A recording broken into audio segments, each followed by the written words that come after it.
वैशाली साड़ीज, दुल्हन लहंगे, फैंसी लहंगे, साड़ियों की सभी रेंज का एकमात्र शोरूम वैशाली साड़ीज, घंटाघर के पास, सुजानगढ़। देखते हैं राजस्थान की 7 सीटों पर उपचुनाव हो रहा है, लेकिन सबकी नजरें इस समय खींवसर पर टिकी हुई है, जिसको हॉट सीट माना जा रहा है। त्रिकोण संघर्ष यहाँ पर देखने को मिल रहा है। भारतीय जनता पार्टी, कांग्रेस और आरएलपी की जो टीमें हैं वो गांव-गांव में जाकर वोटों का निवेदन कर रही है।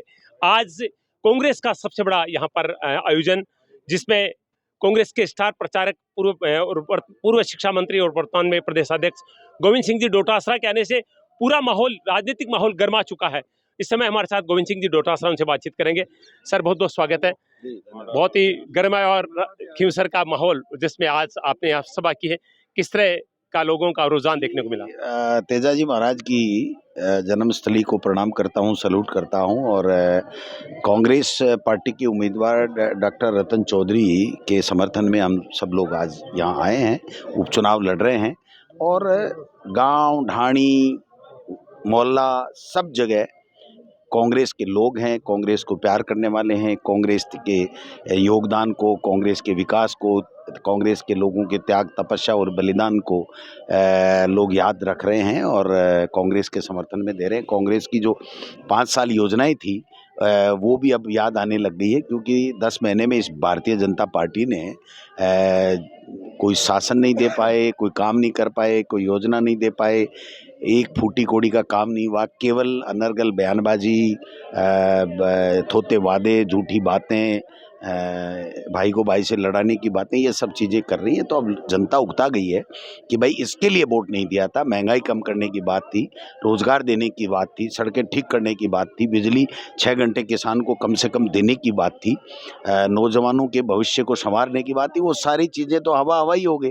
अब तो हेलीकॉप्टर में मुख्यमंत्री जी बैठ करके भ्रमण भाषण और भ्रमित करने वाला काम कर रहे हैं, और जब समय मिलता है तो दिल्ली में हाजिरी लगाने चले जाते हैं। सर, लोकसभा चुनाव आपका जोरदार जादू चला, लेकिन बहुत बड़ी चुनौती कांग्रेस के लिए कि जो नागौर जिला पूरे देश में कांग्रेस के गढ़ के रूप में जाना जाता है, उसी जिले की खींवसर सीट पर लगातार 20 वर्षों से अन्य पार्टियों का कब्जा। कांग्रेस इस जीत के लिए तरस रही, उस अकाल को कैसे मिटाया जा सकता है? हर चुनाव चुनौती भरा ही होता है, और जनता जनार्दन है, माई बाप है, वो जिसको समर्थन आशीर्वाद देती है, वो लोकसभा या विधानसभाओं में या सरपंच या प्रधान प्रमुख बनते हैं।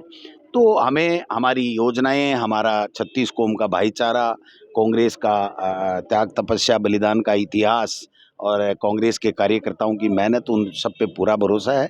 हमारी प्रदेश कांग्रेस कमेटी की टीम, मनोज मेघवाल जी, जगदीश जी, पूसाराम जी, हमारे गजेंद्र सांखला जी और जहांगीर साहब, मनीष जी, जिलाध्यक्ष जी, सारे लोग लगे हुए हैं, सबके सब लोग लगे हुए हैं। और अच्छा रिस्पांस मिल रहा है, क्योंकि जो 2 पार्टियां चुनाव लड़ रही हैं, भारतीय जनता पार्टी तो 10 महीने का कुशासन इनका देखा है।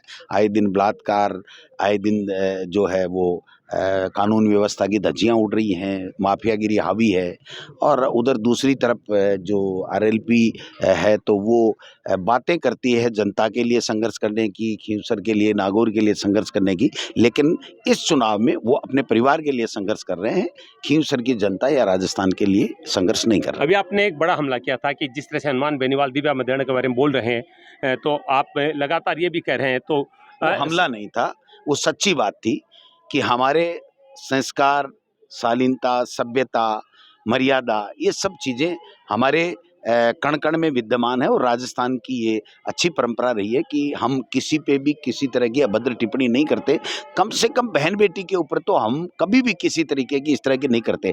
आज कनिका जी बेनीवाल यहाँ की बहू हैं, वो चुनाव लड़ रही हैं। अगर उनके खिलाफ कोई व्यक्ति बोलता है कांग्रेस का, तो भी हम उसको ये कहेंगे कि खबरदार है, अगर कांग्रेस में रहना है तो उनके लिए आप अपशब्द नहीं बोल सकते। तो फिर दूसरे लोगों के लिए उनके मुंह से शोभा नहीं देती। वो एक सम्मानित सांसद हैं जो लोकसभा के अंदर बैठते हैं, पूरे देश के की नज़रें उनके रहती हैं। और अगर उनकी भाषा में अशिष्टता हो, शालीनता नहीं हो, तो हम निवेदन कर सकते हैं, हम कह सकते हैं और जनता से कह सकते हैं कि भाई उनको कहिए कि इस तरीके की भाषा का उपयोग नहीं करें। वो ठीक नहीं था, इसलिए मैंने बोला है। उनकी अच्छा लगे तो वो माने, उनको अच्छा नहीं लगे तो और ज़्यादा अशिष्टता करें, वो उनको मुबारक हो। राजनीतिक गलियारे में इस चुनाव को दो बड़े जाट नेता की टक्कर के रूप में देखा जा रहा है, कोई हनुमान नहीं, बेनीवाल देखो, और कांग्रेस गोविंद सिंह पार्टी- डोटासरा के रूप में। कांग्रेस पार्टी, मैं केवल जाट हूं इसलिए नेता नहीं हूं, मैं कांग्रेस का 36 कौमों का आशीर्वाद से मैं विधायक बनता हूं और कांग्रेस पार्टी आला कमान मुझे प्रदेश अध्यक्ष का दायित्व 36 कौमों को ध्यान में रख करके उनके वेलफेयर के लिए, उनके कल्याण के लिए, उनके सहयोग के लिए और उनको साथ लेके चलने के लिए बनाती है। तो मैं अपने आप को कोई जाट नेता नहीं मानता, वो कोई दूसरा माने नहीं माने वो तो उनका अपना है। मैं तो इतना बात कहता हूं कि चुनाव लड़िए, दमखम से लड़िए, अपनी अपनी योजनाएं बताइए, अपने कार्यक्रम बताइए, अपना एजेंडा बताइए, वो अच्छी बात है, लेकिन आप संस्कार विहीन अमर्यादित बात करके आप चुनाव लड़ें, ये चुनाव ठीक नहीं। बिल्कुल आपके खिलाफ भी वो कह रहे हैं कि गोविंद सिंह डोटासरा गमछा घूम रहा है केवल। कोई बात नहीं भाई, गमछा तो तेजा जी हमारे आराध्य देव हैं, उनके सम्मान में गरीब का गमछा होता है ना। ये गमछा जो होता है ना, क्यों चला आप बताओ? जब सामंतवाद था और ये फेंटा नहीं बांध सकते थे, तब ये गमछा ही था जो गरीब का, छोटे व्यापारी का, पीड़ित का, अल्पसंख्यक का, दलित का आंसू पूंछने का काम करता था, पसीना पूंछने का काम करता था। और हमारे आराध्य देव तेजा जी के अगर सम्मान में हम गमछा ले रहे हैं तो दूसरे को क्यों, किसी को दिक्कत होनी चाहिए? नहीं होनी चाहिए ना। ये हमारा अपना काम है, हम हमारे आराध्य देव के लिए करते हैं और हमारे 36 कौमों को भाई इसको पसंद करते हैं, तो उनको क्या तकलीफ है? आज पुनीत दिवस है, गोपाष्टमी पर गौ सेवा भी की है और एक महान नेता की मूर्ति का अनावरण भी कर रहे हैं आप। सवाई सिंह जी ने मौका दिया है हमें गौ सेवा का, तो मैं इनको और डॉक्टर रतन चौधरी जी को, इनके पूरे परिवार को, रिश्तेदारों को धन्यवाद देना चाहता हूं कि हम सब लोग आज यहाँ आए और एक ऐसे व्यक्ति जिन्होंने अपने जीवन में हमेशा सबको साथ लेकर के जनता की सेवा की है, विधायक रहे हैं, प्रधान रहे हैं, जनसेवा की है उन्होंने, ऐसे चौधरी साहब की जो मूर्ति का अनावरण का हमें मौका मिला, ये हमारा सौभाग्य है।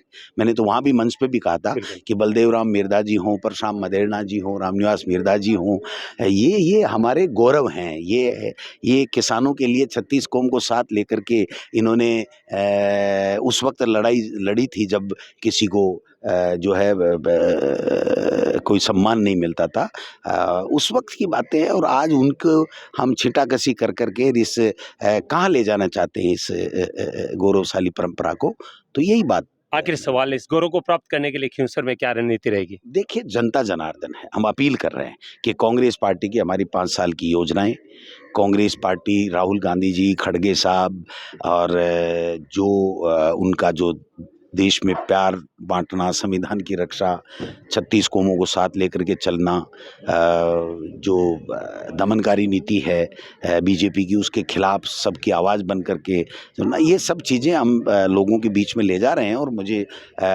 उम्मीद ही नहीं, पूर्ण विश्वास है कि यहाँ से कांग्रेस पार्टी जीतेगी और राजस्थान की विधानसभा में 7 सीटों पर बीजेपी शून्य पे जाएगी। बहुत बहुत धन्यवाद बातचीत के लिए। Thank you.